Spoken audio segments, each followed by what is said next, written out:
Wise Gospel TV mukomeje gukurikirana. Uyu ni wa mwanya tugezeho wo kuganira ijambo ry'Imana n'ibiganiro bigiye bitandukanye kugira ngo tuze gusangira umurimo w'Imana. Rero kuri uno munsi twifuze kuganira ijambo ry'Imana riboneka muri Zaburi y'ijana na mirongo ine na gatandatu. Haravuga ngo mutima wanjye shima Uwiteka, nzajya nshima Uwiteka nkiriho, nzajya ndirimbira Imana yanjye ngifite ubugingo. Rero ijambo ry'Imana icyo ririmo riratubwira mu gihe twese tukiriho tujya tumenya yuko Imana yo mu ijuru kuba yaradutije igihe cyo kuba tuzajya tukibyaza umusaruro kugira ngo ibintu bigende neza, kugira ngo tubone umwanya wo kuba twashima Imana, kuko uno munsi turiho, ejo ntabwo tuzi ko turiho. Rero topic y'uno munsi naringize tuganireho ni uguca bugufi.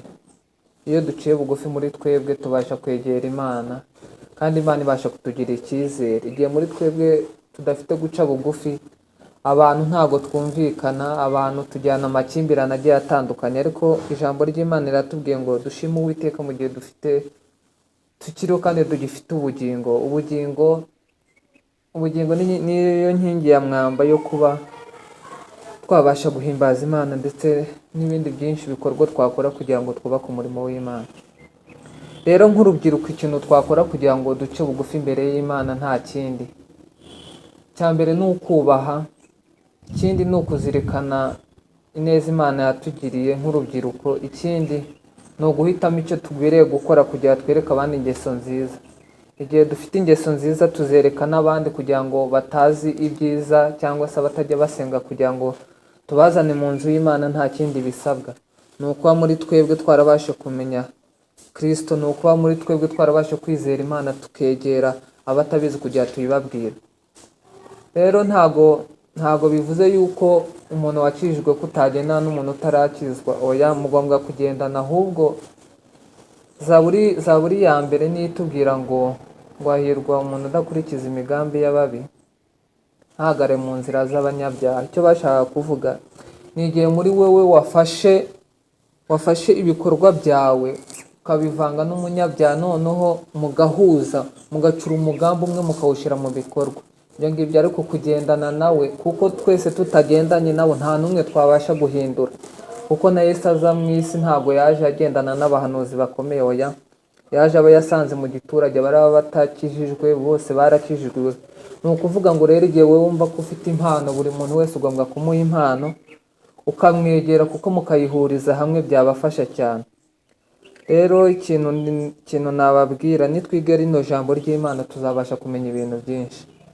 Icyo nabasaba nta kindi, tuzirikane ineza Imana yatugiriye, duce bugufi, twitonde, twubahe, twumvire ababyeyi ndetse n'abandi bagiye baturera mu buryo butandukanye. Kandi ikindi, nk'urubyiruko dukunda igihugu, kuko bizadufasha kugira ngo twiyubake ndetse twubaka n'igihugu.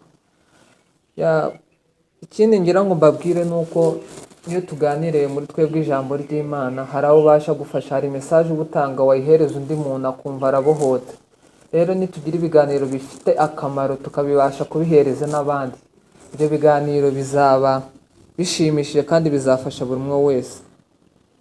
Murongo wanshimishije yewe ni ugushima Imana mu gihe tugifite ubugingo. Iyo tuvuze ubugingo, mbese ni igihe ugihumeka muri wowe. Rero iyo utagihumeka nta kintu uba wabasha gukora, ariko mu gihe ugihumeka ufite byinshi wabasha gukora kugira ngo ubikosore. Imba warakoze nabi, no munsi wakwivugurura ugakora neza, kuko umunsi w'ejo ntabwo tuhazi, turahomba. Rero ijambo ry'Imana ribaganze. Navuze ko tugiye kugaruka guca bugufi. Umuntu wese afite uko abyumva, ariko twese tubihuriza mu guca bugufi ndetse no gushishoza. Iyo uciye bugufi buri muntu wese akubaha utabimusabye. Iyo uciye bugufi buri umwe wese akumva, abasha kukumva kuko ubasha nawe kubumva. Rero iyo uhora wiherana ijambo, utabasha guha mugenzi wawe ijambo ngo abashe kurivuga, nawe biragoye ko nawe yaguha ijambo. Rero iyo wicishije make buri umwe wese ukamutega amatwi, nawe iyo ugiye kuvuga nawe abasha kugutega amatwi. Mu buzima bwawe ntukazibagirwe umuntu waguhaye ijambo mu bandi bantu ngo ubashe kuvuga. kuko uwo muntu aba yiyatse ikintu gikomeye, aba abasha kuguha ikintu gikomeye, kuko iyo uvuze niho tubasha kukumenya. Rero igihe uciye bugufi ugomba kumva n'abandi, kuko niho twumva ibitekerezo by'abandi.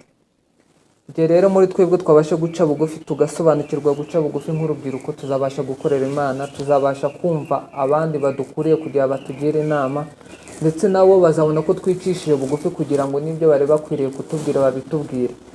Rero ndumva ikintu message nashaka gutanga, muri twebwe duce bugufi, tubihuze no kubaha Imana, tubihuze no gukorera Imana.